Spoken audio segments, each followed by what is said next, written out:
तो कैसे हैं भाई सब लोग। चलो स्टार्ट करते हैं। ये आपका जो home guard Uttar Pradesh police home guard परीक्षा का पेपर आने वाला है अप्रैल में। ये शायद 24, 25, 26 को है। तो इसके लिए 25 मोस्ट इम्पोर्टेंट क्वेश्चन का टेस्ट में लेकर आया हूँ। टेस्ट नंबर 1 है, ये पहला टेस्ट है।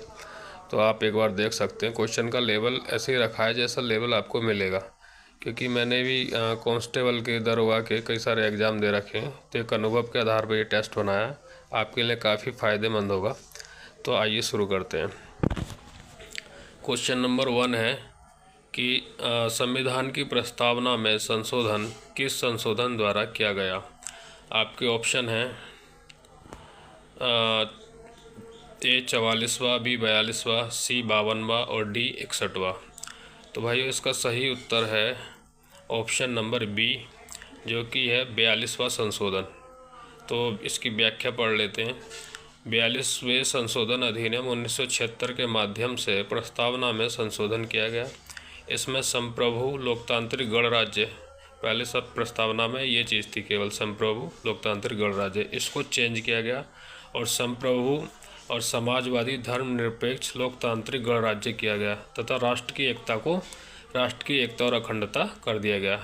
तो कुल मिला के 3 नए शब्द जोड़े गए थे, समाजवादी, धर्मनिरपेक्ष और राष्ट्र की एकता को अखंडता कर दिया गया था। तो ये पहला क्वेश्चन था। अब दूसरे क्वेश्चन की ओर चलते हैं।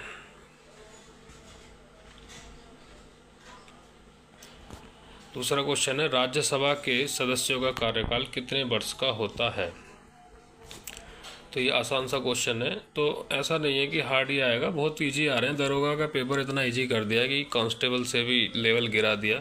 तो आप ज़्यादा हार्ड के चक्कर में भी ना रहें, कुछ इजी भी करके जाएं। तो राज्यसभा के सदस्यों का कार्यकाल कितने वर्षों का होता है, सभी को पता है 6 वर्षों का होता है। उत्तर है 6 वर्ष। इसकी व्याख्या बहुत ज़रूरी है ना। व्याख्या से भी आप दूसरे क्वेश्चन सॉल्व कर सकते हैं। तो यह राज्यसभा एक स्थायी सदन है जिसे भंग नहीं किया जा सकता।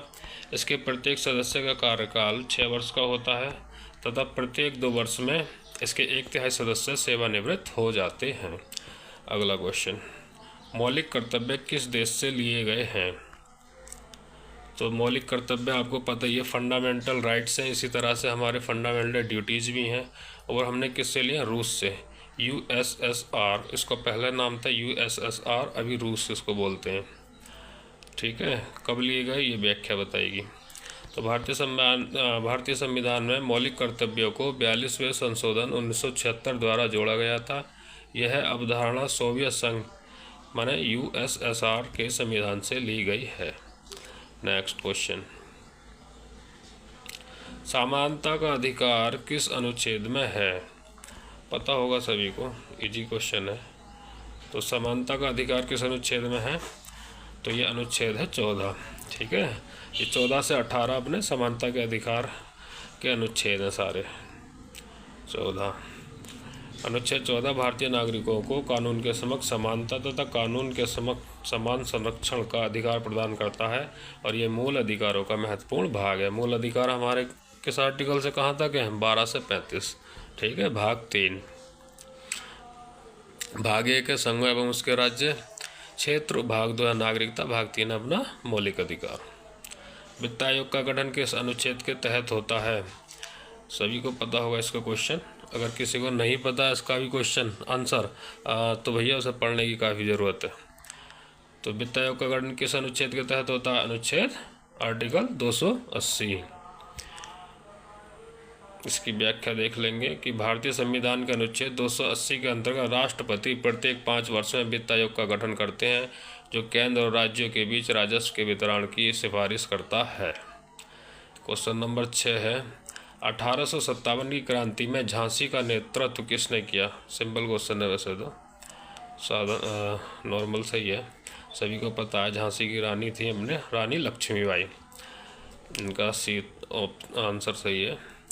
और व्याख्या यहाँ देख लेंगे। 1857 के विद्रोह में झांसी की रानी लक्ष्मीबाई ने अंग्रेजों के विरुद्ध साहसपूर्वक नेतृत्व किया और वीरता का अद्वितीय उदाहरण पेश किया। अलीगढ़ आंदोलन किससे संबंधित है। बताइए भैया, अलीगढ़ आंदोलन किससे संबंधित है। महात्मा गांधी, सर सैयद अहमद खान, तिलक या लाल लाजपत राय।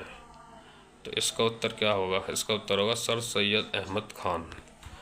सर सैयद अहमद खान। अलीगढ़ आंदोलन का उद्देश्य मुस्लिम समाज में आधुनिक शिक्षा का प्रसार करना था, जिसकी शुरुआत सर सैयद अहमद खान ने की थी। बाब सैयद, इनके नाम पर एक गेट बना हुआ है अलीगढ़ मुस्लिम यूनिवर्सिटी में, जैसे बोलते हैं बाब सैयद। बाब मतलब दरवाज़ा, ऐसे है ना अपने बावल मंडे जो जल संधि है, इसी तरह से बाब सैयद। बाब माने गेट, दरवाज़ा। सविनय अवज्ञा आंदोलन कब शुरू हुआ?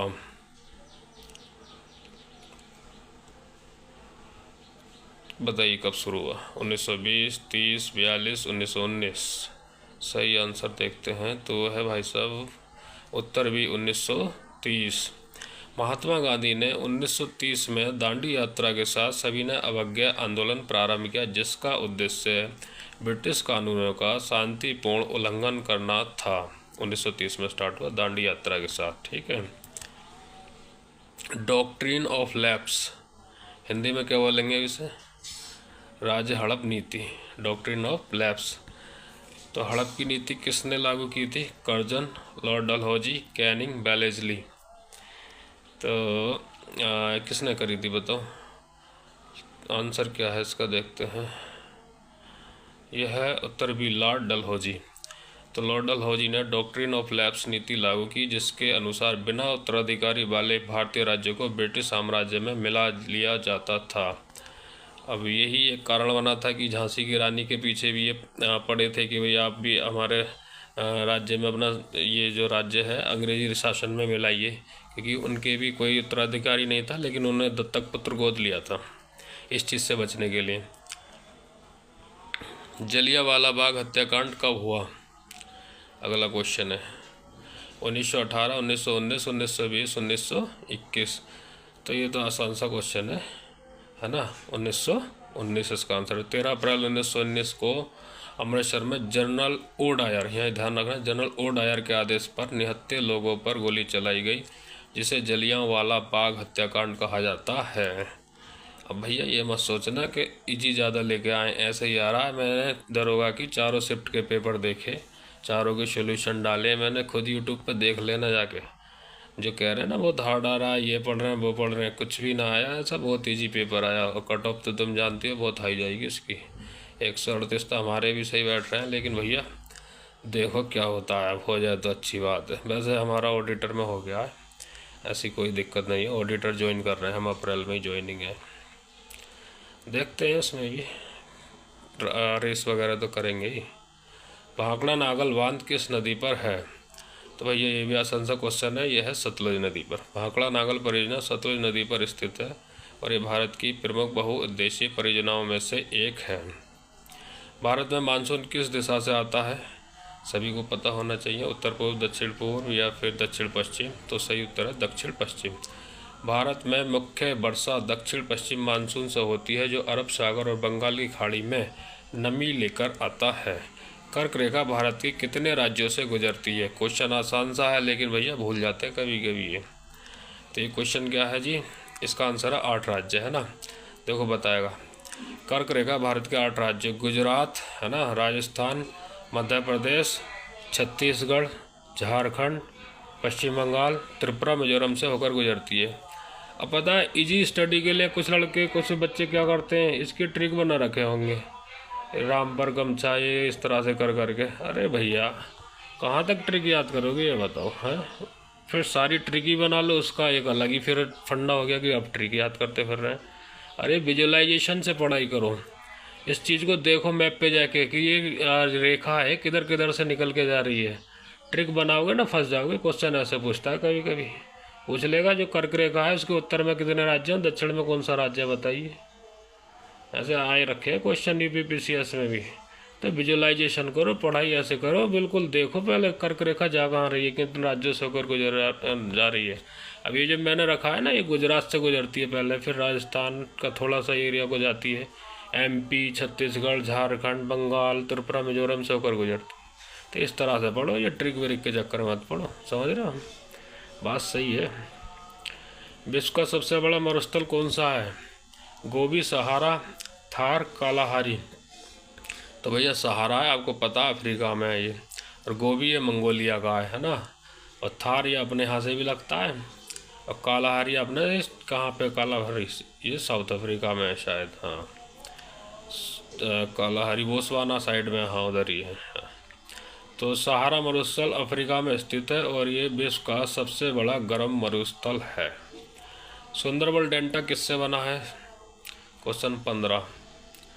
तो गंगा ब्रह्मपुत्र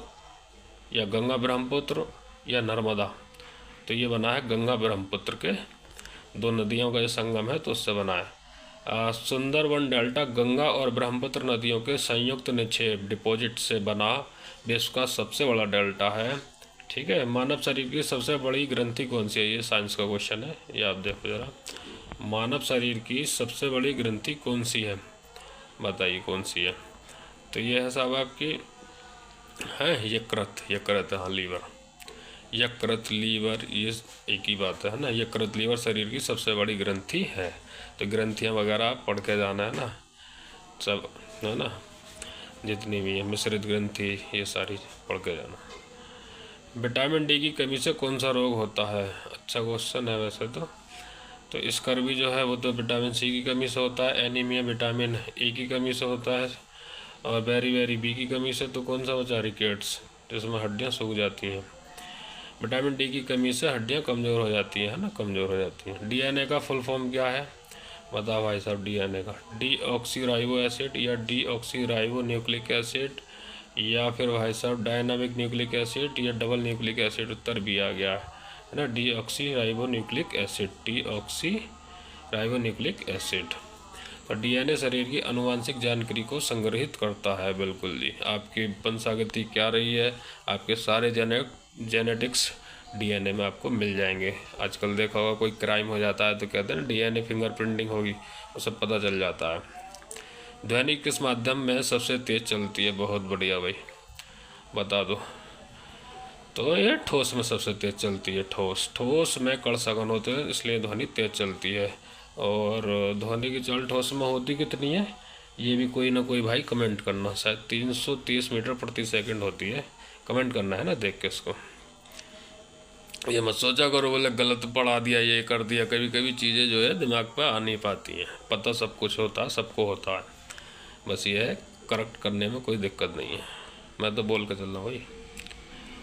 pH 7 से कम होने पर पदार्थ कैसे होता है?